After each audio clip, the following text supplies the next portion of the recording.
There we go. Well, I am so excited to be diving into this world of guest podcasting. I'm so pumped. I feel so extremely grateful and excited and humbled that this is my first guest ever. This is Katy Saltsman. Thank you for being on here, Katy. Thank you so much for having me. I am so grateful to be here. Oh, I just love it. So I first became aware of you through your podcast, actually. And that was her podcast is called Crying Burns Calories. And in this podcast, she teaches women how to take back control of their health, their mindset, and their happiness. And she's a nutritionist, a personal trainer, and of course, a podcaster on a mission to change the conversation around health for women. Yes. Yeah, it's so good. I love your podcast. Oh, thank you. Yeah, just so good. It's definitely a good one to keep in the rotation and it's always uplifting and I've learned a ton too. So thank Yes. you. Good. It's Yeah. funny, whenever I say my podcast name, people always think I say crime burns calories. I don't know if it's a Midwest accent. I'm like, no, crying. They're like, oh, so you have a crime podcast? I'm like, no, I don't. It's crying burns calories. Yes. And I think there's a lot, like there's a huge market for the actual like true crime podcast, is what I'm learning. There is huge. My mom got me on it when we drove from Denver to Michigan. We listened to the true crime podcast the whole way. Yeah. I love them. Love true crime podcasts. It's just not what my podcast is about. Right. Yes.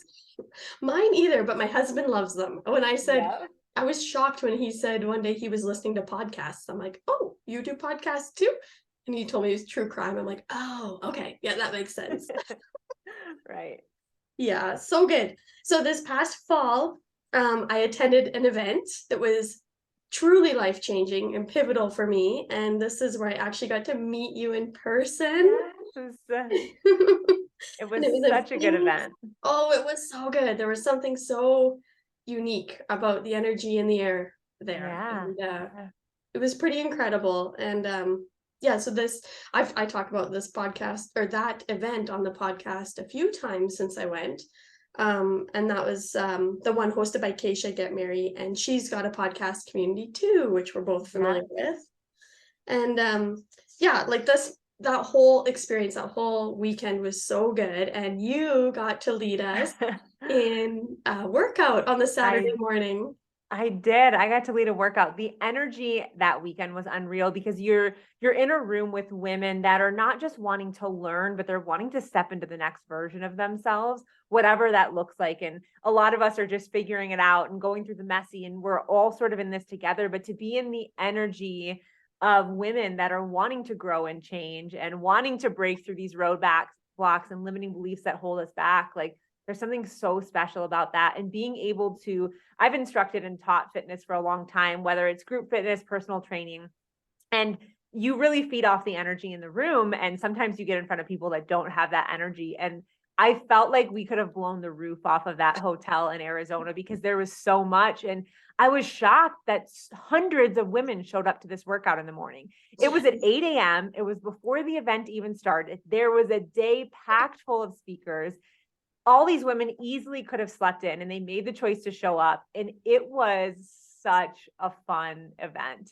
I had a mix made for it. We worked out, we danced. Like, it was such a cool experience. It was so good. You're right. The energy was crazy. And I remember like literally as we're like changing exercises, and at one point you said, okay, we're doing a side lunge, and I'm looking for floor space to make sure I'm not stepping on someone because that's how many people were in this ballroom. I know. in the It hotel. was packed. And like, what was cool is that, like I said, it's like all these women made the choice to show up that day because they're all wanting to get to the next version of themselves, where you easily could have slept through a workout. It was like, that wasn't the energy. That wasn't the vibe of the weekend. The vibe of the weekend is like, we're saying yes, even though it's uncomfortable. Yes. They were there to show up. Like, and they were showing up for each other too. Like the connections I made at that event were insane. Like, I know. Just like lifelong, and just showing up and saying, hey, we're doing this. And Absolutely. yeah, there's no going the easy way, right? Yeah. It was so good. Yeah, and I remember running into on the Friday evening social event, and I guess I was just really struck by how, like, approachable and real you were. My friend Oh, Megan was there. Oh my gosh, Megan was, like, fangirling already, and she she says, "That's Katy Saltsman," and she's like, "That's the one who's leading our workout." "Yeah, that's right," and we go over and talk to you, and like, you were just so approachable. It was really I'm glad that you felt that because that's really what I want. Like I'm very much like Keisha, where I'm just a connector, right? I want to hug people, I want to connect, I want to help you. Like, let's dive in. And I think sometimes people just see me on a screen on social media and you wonder, like, is it a facade? Is it actually the person? And I like pride myself on really being that same person in real life. Like Mhm. how I show up on social media is genuinely how I am in real life. Like you Yeah. see me dancing in the mornings, like that is how I am in real life. Like you see me joking about being a hugger, that's how I am in real life. Yes, So and that yeah, I'm glad you felt that. authenticity. Yeah, yeah, totally, I felt it, and that authenticity just comes through, and I think that's when we really make our breakthroughs, is when we're like, "'Kay, let's just be weird, let's be our weird Yeah. selves, let's do our Yeah. dancing, let's, like, whatever it is," but like, authenticity, right? It took me a lot of years trying to be other people in order to show up as that person. Mhm. Oh, that's so Yeah. true, yes. But yeah, like, when you were doing your leading of the workout, you had those moments where you kinda peppered in pieces of your story and your journey, Mhm. and and especially after chatting with you, I thought, "That's like, I wanna know more." I Yeah. immediately thought, like, "Can you go up on stage and speak too? Because like, there's something more I wanna know." But yeah. Oh, well, now you get this platform. Let's dive in, I girl. love it. So yeah, so I mean, when I got home and messaged you, I was just so thrilled that you were open to being on, and now we're sitting on Zoom, and yeah, I just love dive it. Here we in. are. Yeah. Maybe just before we go into like your background more, what did it mean to you to be on that stage with the 500 women? Like, I think you had mentioned that you had been on a bit of a hiatus from Mm, leading workouts, and I yeah. just was curious, like, what did doing that do for you? So that was such a special moment for me. And I almost said no to that opportunity because I was convincing myself that I wasn't ready.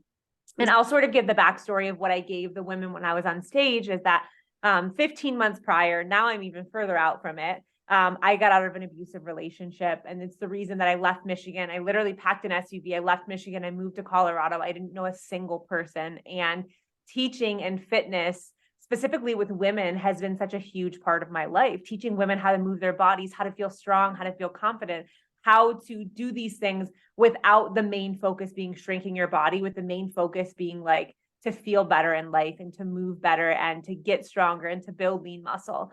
Um, it had been such a huge passion of mine, but so much of that was connected to my ex because he was also in the fitness industry.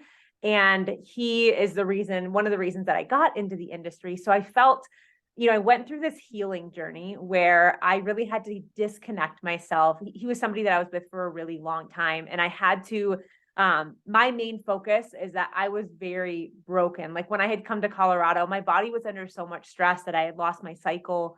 My hair started falling out, and I ended up getting a therapist that was trauma informed. I also got a self discovery coach.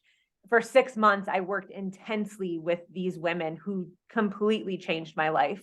That's why I'm so big on coaching and investing in yourself because it will literally change your life. But one of the things I realized is that I actually had to pull away from fitness in order to truly heal because I would go into a gym and I would get triggered. I would, go to audition to teach and I would feel very triggered because he taught me so much of what I knew. So it really took me time to take a break from that and then to find what my journey was with fitness, how I wanted to teach, how I wanted to show up that had nothing to do with him. Because if I think about it, my success didn't have anything to do with him. He was just always there and always part of it. Right. But Right. my success has to do with who I am and my passion and what lights me up in life. So I was able to really heal and disconnect from that. And Keisha was with me in this process. And she knows how important teaching is to me. So she was like, she had said to me, she's like, "You're ready and I want you to do this." And I was like, "Keisha, I don't know if I'm ready." But at that point, I was 15 or 16 months out, and she was right. I was ready. I was just telling myself I wasn't because I was so scared.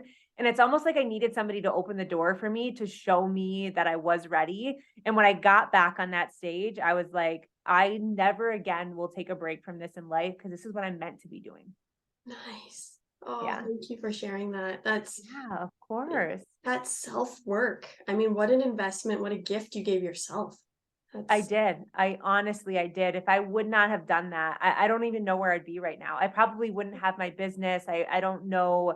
I didn't realize how broken I was until I moved. And I'm so grateful that I made the choice to do that. But healing was such a gift. And I'm able to show up in life so different and show like I feel like I'm 36 years old and I know who I am for the first time ever. Like this year is so exciting for me because I'm like, this is me. I'm Katy and this is who I am. And like yeah. I tried to be somebody different for so long, and I tried to only focus on making somebody else happy instead of myself happy.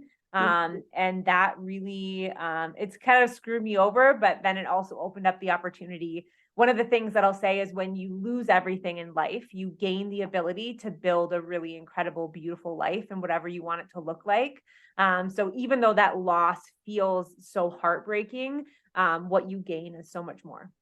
Yeah, because you're kind of thrown into the trenches of nothingness. You rebuild from nothing, Yeah, and you have to from figure out what it's nothing. going to look like now. Yeah. Yeah, that Yeah, makes I sense. had to build in a city with nothing where I knew nobody, and now it's so crazy because I'm just over a year out from here, and I feel like this is like I feel like that was ages ago. I feel like it Hmm. was a lifetime ago because I'm such a different human now. Yeah, you're exactly where you're meant to be. Yeah, Yeah. 100%. Yeah. Oh, that is so cool. I think like one of the things, and it's probably evolved through your journey, but like one of the things that really draws me to your podcast and your messages is just your message on health. And Mhm. exactly, you kind of referenced like it's not about shrinking your body. I know like when I started on my health journey, it was because I wanted to be able to keep up with my kids. And Mhm. I was noticing my mobility was starting to go, and I'm like, I feel a lot older than I am. You know, Yeah. I'm like, what's so they ended up being like a big why for me, which it I didn't was used kind to of wake up with those aches and yeah, pains. Yeah. right. Mm. But I know that you talk about this a lot, like just a healthy way and a healthy mindset. And Yeah. yeah, can you elaborate on like how you got there? Yeah, of course. I mean, I it's funny because I really feel like my health and fitness journey and really gaining self-worth in that helped me to be able to build confidence to make this massive life change, even Mm, though it's been happening for a long time. But I would say I'll make a long story short. I wasn't always in health and fitness. I was a hairstylist for gosh 8 years. And then when I was 25, I was like really overweight. I was struggling. I was constantly, up and down with a couple of pounds, but I was consistently putting on weight. I was the unhealthiest I had ever been. I didn't feel good. Like I genuinely remember hating my body. mm, And when I talk to women now and do consultations, I'll say like how's your relationship with your body? And not a single time has one woman said, it's really good. It's really good. I love myself. I have like a really good respect for my body. And that breaks my heart. And I know what that's like because that was me where I hated the way that I looked. There was a phase in my life where I don't even have any pictures from because I'd had everybody delete the pictures. I didn't want them taken of me. But that was also a time in my life where I was the most obsessed with dieting, doing the 1200 calories, doing the extremes, everything that you could think of, overworking my body with cardio. And nothing worked, right? It was all, I was doing the things to work against my body. So I decided I was going to figure it out. Like, I cannot live a life where I'm a slave to the scale, where I'm a slave to cardio, where I'm hungry all the time. This isn't the definition of health. This no. doesn't feel fun. This doesn't add to my life. And so I actually hired a coach at that time and they had taught me a lot and I started to feel so much better. But I'm very much the person where I'm like, I want to know more. I want to know more. So I went and I got my Precision 1, Precision 2 nutrition certifications, which are really well known in the US. I got a hormone certification, my personal training certification, group fitness. Like I just kept going and learning. And now gosh, that was 10 years ago when I started doing that. Now I have a business where I help women take back control of their health. And that's truly like, I say your health and happiness because it's nutrition, it's movement, but it's also mindset is a huge part of it. My biggest fear as a coach would be to help women lose weight and them still be in that same mindset. So I really focus on how do we get you to your goals in a way that helps you build your relationship with your food and your body and increase your self-worth. And it's cool because I can come from all different aspects to really build this like well-rounded, like total wellness program. Yes. Yeah. That's something that I think is huge when you mention mindset. Like Mhm. you can try and do all the things and Yes. we're great at goal setting, Mhm. but it's like when it gets tough, it's Yeah. really easy to throw in the towel or whatnot. And like I always found a little bit of time spent in the morning on my mindset really Yeah. helped me. And then the more I looked into that, I'm like, oh, everyone's kind of on this mindset thing because it Yeah. totally works, For just to keep sure. that positive mindset. And For yeah, sure. We're great at goal setting. We're not great at the follow through. yeah. We give up on ourselves way too easy. And you're right. You and I chatted a little bit about this before we started about like a morning routine and how much it can change your life. But I work with women at that. For some reason, I tend to work with like the overachievers, the high performers, the women that are working full time and they have side hustles, or they're like, stay at home moms on the go all the time, not setting boundaries for themselves. I work with the women that like love to check things off a to-do list, right? Mm, And most of the time, those women will struggle with perfectionism. They'll struggle with not setting boundaries, saying yes to everything, running themselves like crazy, putting everyone else first and putting themselves on the back burner. mm, So I really go in because, when you live a life like that, it works to a certain point. It works till it doesn't work anymore. And then that's become who you are. So it's really hard to start to put together the pieces of the puzzle of like, what do I want my life to look like? And it feels so far from where it is. How do I start to build that? So really simple things like a morning routine can be helpful, a morning and a night routine, because sometimes it's the only piece that you have in your life. But the problem is we're not creating peace with that. We're waking up in the morning. The first thing we're doing is we're picking up our phone. We're scrolling social media, comparing our body, wishing we had somebody else's life. We're ending the night binge watching Netflix, which don't get me wrong, I love me some Yellowstone or, whatever yeah. shows are on there. But it's understanding that, is that really serving you at this point in your life? And if you're getting to a point where you feel like you're not growing at all, taking small steps to get there is important. And how you start your day is typically how you end your day. And if you start your day stressed out, in comparison, and pissed off, that's more than likely how you're going to end your day. And the cycle will repeat itself. So at some point, we have to go in there and break it. Oh yeah. It was a total 180 for me when I realized what changing my morning could do. Like changing what I do when I first wake up, what that could do to Mhm. impact the entire day. Like Yeah. and every time I thought about wanting a bit more out of it, like I'd add another little habit. Like I Yeah. think yes, how you start the morning is so important and it doesn't have to be like this super huge robust routine to begin Mm-mm. with. It can just Mm-mm. be the 15 minutes of quiet Yeah. time to yourself, preparing yourself for the day. I just Absolutely. Absolutely. Like my big rule is 30 minutes when I wake up and 30 minutes before I go to bed, I do not pick up my phone. Could I? Yes. I'm a business owner. I have a podcast. I'm go, go, go all the time. There's absolutely things I could constantly be doing, but I protect my peace because if I don't do that, I'm so much less productive. So 30 minutes before I wake up, I don't touch my phone. I set my alarm on the other side of the room. I don't press snooze a million times. I turn my alarm off. I get up and I leave it on the charger. And then I'll typically do, I'm a go person. It's really hard for me to sit there and meditate.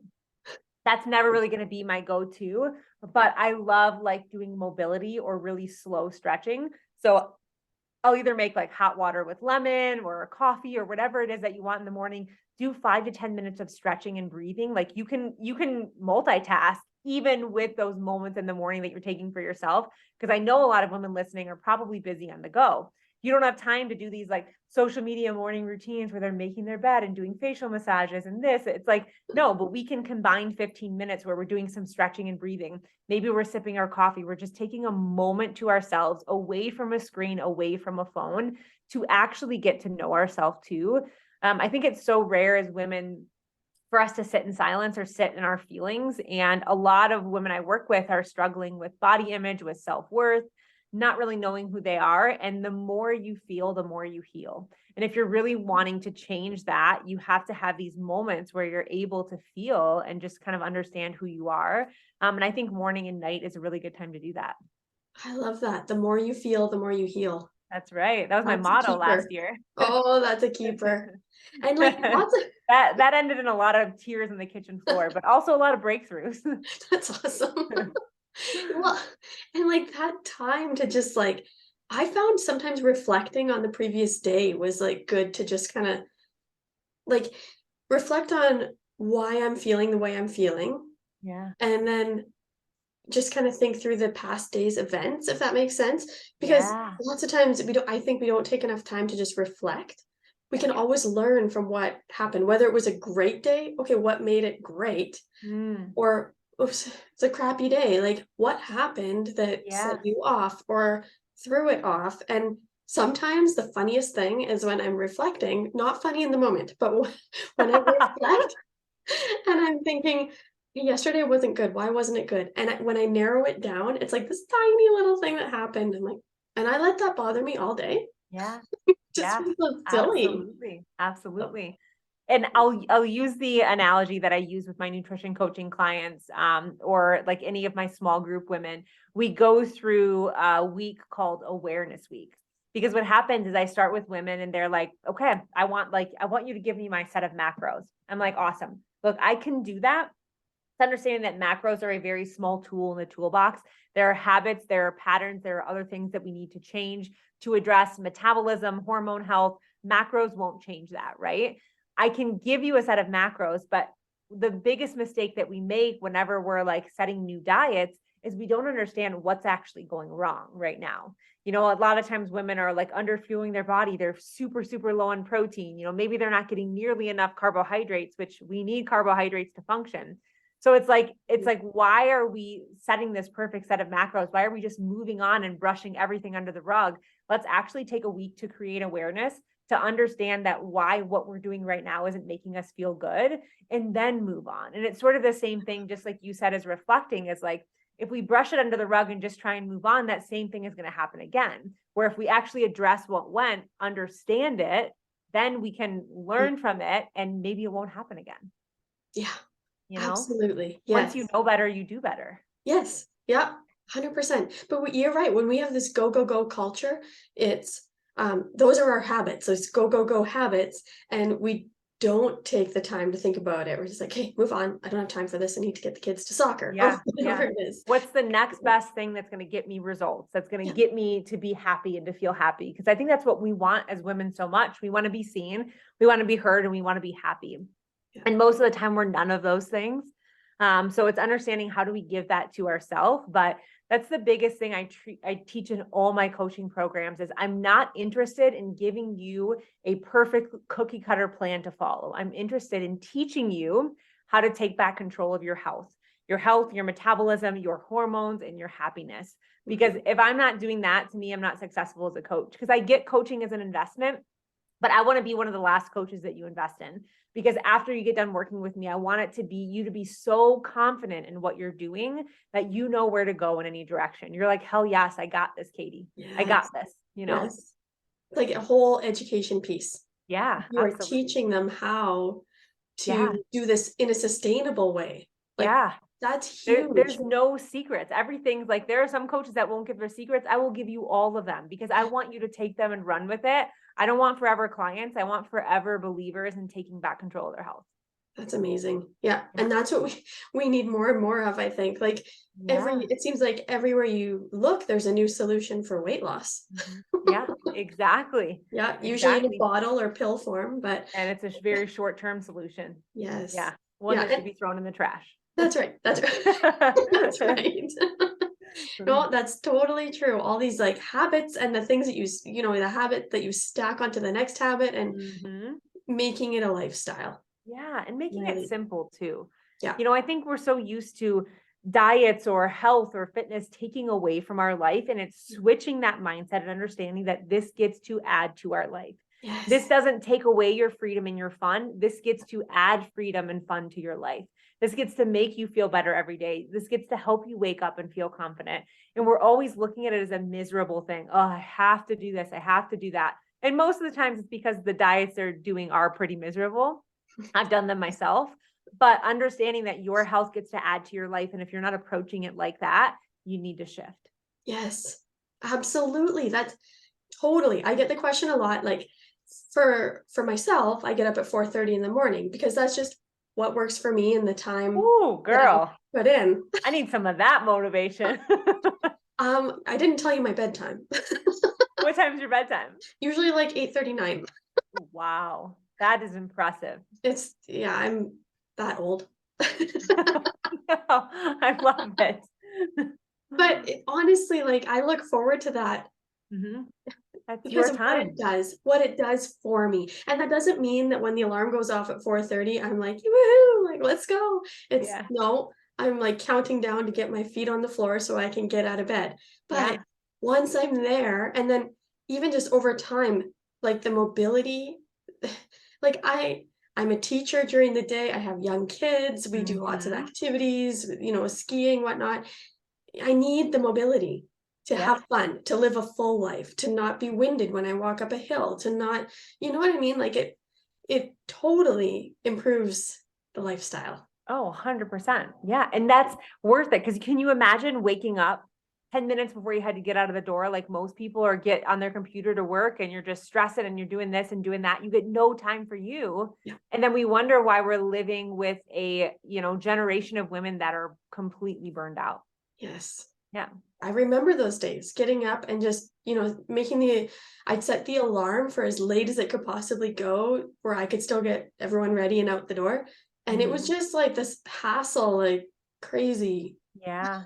crazy Yeah. morning. And you feel flustered by the time you're out the door. And then what kind of way is that to start the day? Like yeah, Exactly. yeah, Exactly. for It's sure. understanding that creating that space and that structure for yourself is actually we think it's going to take our freedom away, but it's going to create freedom in our life. Yeah. And when you start to make that switch, you start to really change your life. Yes. Yeah. Yes, I love it. Um, I was wondering if we could go back to mindset just a little bit. Yeah, of course. Um, I'm wondering, like, what role does mindset play in, like, kind of up leveling? Like, you've set a goal, whether it's business or Mhm. fitness or whatnot. What kind of role has that played for you? I think my mindset has played the biggest role. I actually just did a podcast on this that dropped today, and quitting has become so common, right? We live in this society where we quit so often. It's become easy to say, I'm going to do X, Y, and Z, and then give up on it. Or the second we have a bad day or a bad week, we're like, you know what? It wasn't the right thing, right? Where we have these goals, these dreams, whether they're a business, whether it's your health and fitness, a relationship, your happiness, all of it. In order to take it to the next level, you have to shift your mindset from being okay with quitting to following through, to showing up for yourself, to understanding that just because something fails. Like I had this month in business where I had these big things going on.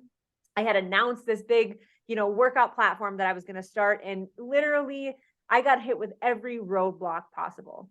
And that could have looked like failure to me. And back in the day, it would have been failure. I would have marked it down as failure because that was my mindset I was living in.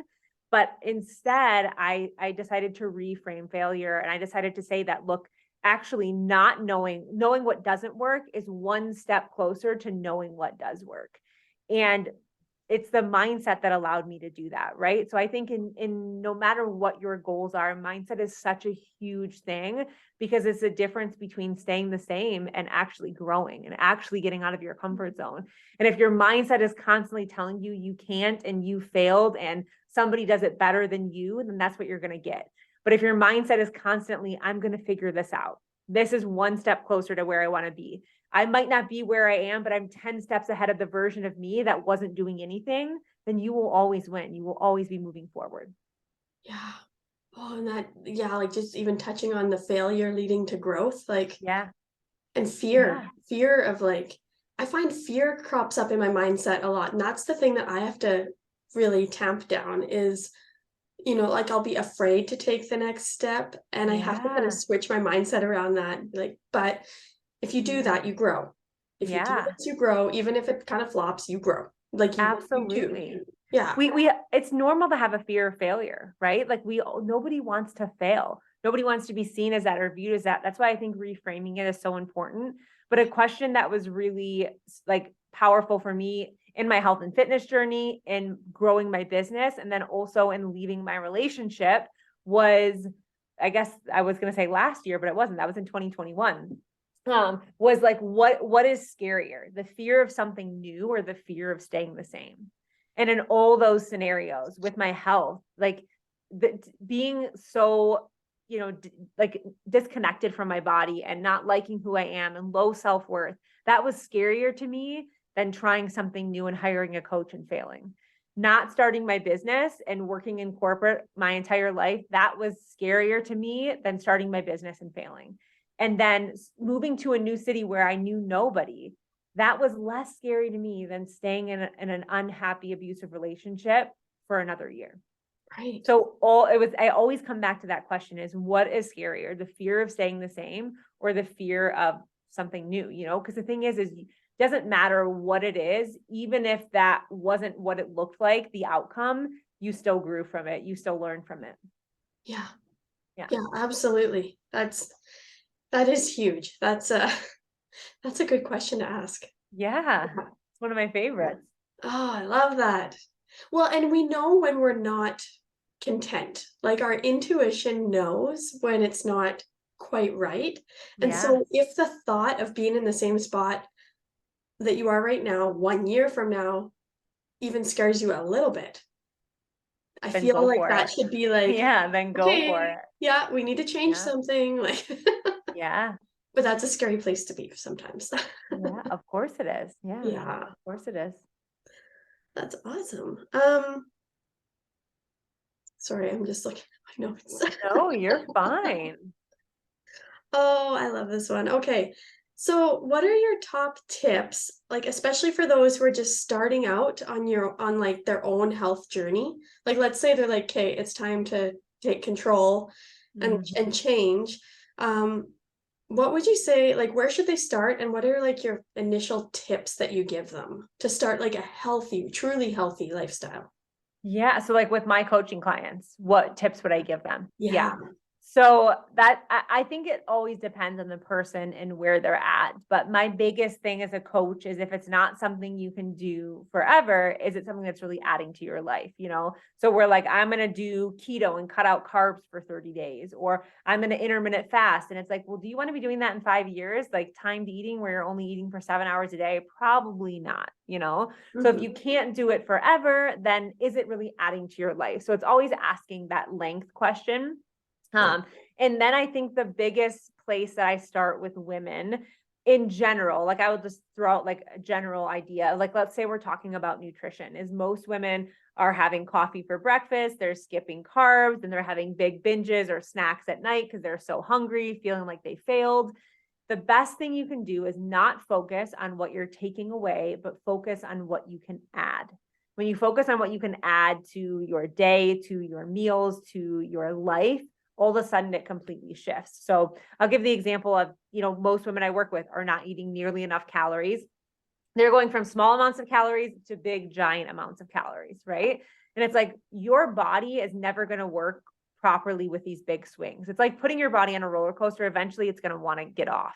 So I go in as a coach, and my biggest thing is if you want your metabolism, if you want to optimize your metabolism, and you want your body to start working again and digestion to get better, you need to earn trust in your body. Right now, your body doesn't trust you. It doesn't know if it's going to get 1,200 calories or 3,000. It doesn't know if it's going to get a good day or a bad day where you step in the scale and you're shaming yourself. And it doesn't know what the hell diet you're going to start next week. So you've broken a lot of trust with your body, which is normal. But it's really important if you're really wanting that change to go in and rebuild the foundation of trust in your body and focus on giving it consistency. And one of the best things you can do is give it 3 meals a day.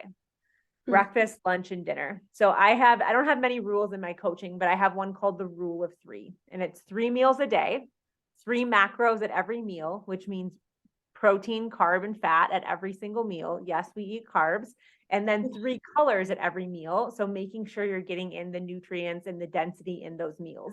And some of the meals might only look like 2 colors, right? But if you can focus on what we're adding to your meals, then all of a sudden, like, look, what you do within 90 minutes of waking up as a woman sets your metabolism, your hormones up for success. And most of us aren't eating till 12 p.m. and having coffee and totally screwing up our adrenals and all of these. I mean, I could go on a tangent about that.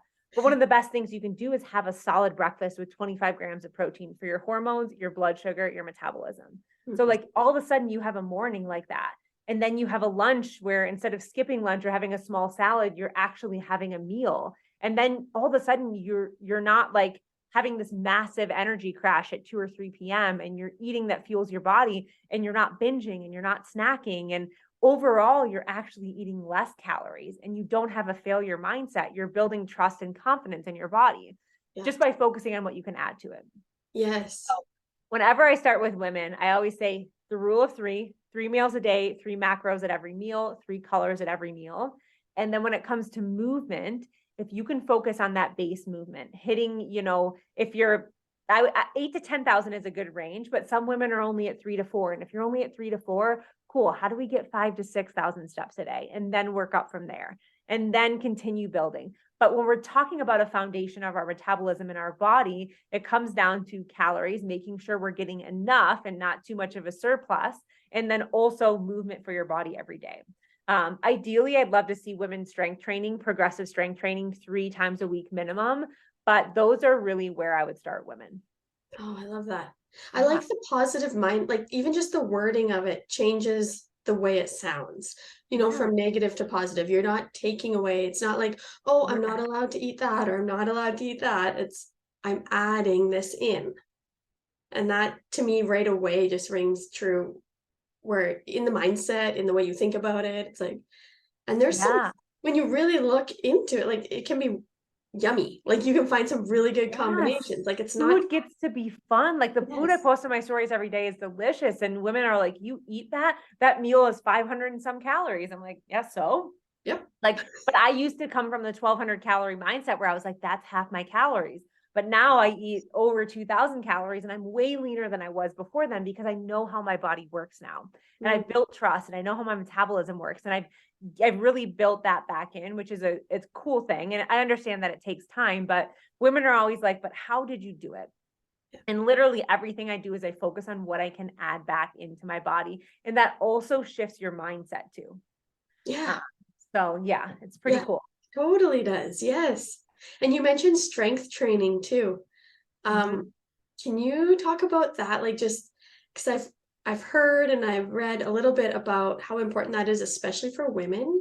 And like I just turned 40 this last year and and so some of my friends and I were talking about that. We're like, you need like the strength training is really important. And I feel like so often women tend to focus on cardio and neither is like, I don't think cardio is bad, but like can you talk about the importance of that strength training for us? Of course. Cardio isn't bad, but it can be okay in addition to a sound progressive strength training program. For most women that I start with, they want to look toned, they want to look lean, and you have to understand that those things come with having lean muscle. Tone is literally physically lean muscle when you see somebody that has that. But the reason we go towards cardio is because we see that calorie burn on our watch and we get addicted to the calorie burn and the sweat. And we have to understand that a calorie burn does not equal an efficient workout when it comes to our body and our metabolism. My goal isn't just to get you to burn calories in that workout. My goal is how do I get your body burning more calories overall? How do I get it to become a calorie burning machine to where we don't need to do that cardio every day in order to see the results that we want to see? How do we make this easier, not harder? And what happens when we're doing only cardio and we're pairing that with a calorie deficit, we're typically not getting nearly enough protein, nearly enough calories. And what happens is, I'll give the quick like protein lecture, is that women are always saying their metabolism has slowed down, right? But what happens is over time, like protein is not stored in our body. Carbs and fats are stored in our body, but protein is not. However, amino acids are in our muscles. So if we're not giving our body enough protein consistently, it starts to tap into our lean muscle to break that down in order to get protein. Because look, our body is constantly in a catabolic state, breaking down, rebuilding, digestion, muscles, all of the things. But when it doesn't get enough protein, it taps into the muscle and it starts to eat away at that over time. You have to understand your muscle, your lean muscle on your body is what sets the tone for your metabolism, your daily metabolic rate, how many calories your body burns every day. So if you're not getting enough protein, not only are you losing muscle every single year, so you're burning less calories, but you're pairing that with cardio, which is also kind of a catabolic exercise where it's not rebuilding your muscle. So that's why strength training is so important. And also pairing that with proper nutrition. It's going to help you build lean muscle. It's going to help you feel stronger. It's less stress on the body and hormones than these long cardio sessions. And when you're strength training, you're burning calories in the strength training session. Yes, you're not burning as many as you are when you're in cardio, but hear me out. For 48 hours after, your body's breaking down and repairing those muscles. So you're continually burning calories for 48 hours after. The second you step off that cardio machine, you stop burning calories. Not only that, but your body is maintaining and building lean muscle, which is helping increase your metabolic rate, which is helping you burn more calories every single day of your life and stay really happy and healthy. So it's like, it's 10 times more of an efficient workout than just cardio is. Absolutely, especially when you put it that way. That was I the long version, but I love it. I Oh, man, get passionate about it. we could talk about that. Actually, one of my favorite podcasts you did was on protein and the different types of protein and Yeah. what you should be consuming it with and without. Oh, And good. oh my gosh, that one was so good. Good. But yeah, it's fascinating to me because I think there's a lot of misinformation around protein. And Mhm. I mean, I didn't know that part about your body just going after your lean Yeah. muscle. If you're not feeding it properly, Yeah, then absolutely. all this stuff you're trying to build is actually getting eaten, Yes. eaten And away. so next week I did an episode on stress and cortisol. And look, we're living in this overly stressed generation where cortisol is like on the rise all the time for all of us. We have way too much cortisol constantly. And cortisol is a catabolic hormone. So on top of everything else going on, we have cortisol. When cortisol is consistently spiked, it's nearly impossible for us to burn fat and lose weight. And also, it's going to continually break things down without repairing them, which is damaging things even more. So when women say my metabolism has slowed down, scientifically, your metabolism doesn't slow down until you're in your 50s and 60s. Your metabolism is adapting to the lifestyle changes that you're putting it under. But what's really cool about that is because it can adapt one way, it can also adapt the other way with really, really simple changes. And when it comes to protein, I don't push massively high protein numbers. I actually did an episode on it. If anyone wants to go listen to it on exactly how to set your protein numbers, because in the industry, sometimes there's like, they push these massive numbers where it's like 1 gram per body weight, like 1 gram of protein per every pound of body weight, which is just way too much, right? But there's a difference between getting enough, getting way too much, not getting enough. So it's finding your sweet spot. And I did a whole podcast episode on it. Yes. Oh yeah, that would be a good one. Yeah. Yeah, there's just so much out there to kind of sift through information Yeah. wise, but Yeah. yeah. And I I like try and that. really break it down into like not opinion, but like, yeah, it's a little bit of Katy coaching and positivity, a little bit of science mixed together. Yeah. I think that's why it's so valuable. Like, yeah, I love the that you do put in the actual like research and the facts and the science behind it because that's the thing that we need to know about, right? And yeah, Absolutely. I love Yeah. it. Yeah. Uh Good. well, we've been everywhere in this I conversation. I love it. know. Which I love. I love. I hope everybody feels like they know me. Yeah. I Hmm. really appreciate it. And yeah, yeah, I appreciate you coming on and just being willing to kind of go wherever the conversation leads. And Yes. yes, Yeah. so much Well, good information. And honestly, like, yeah, everyone should definitely check out your podcast because it's like a yeah. sampling. Yes. Thank you. Thank you so much for having me. I would love if everybody checked out the podcast. It's Crying Burns Calories. I'm on Instagram as Katy Saltsman is my name on Instagram. Feel free to send me a DM. I will always respond. I'd love to have you part of a community. And yeah. Thank you. you. She does always respond, I can attest.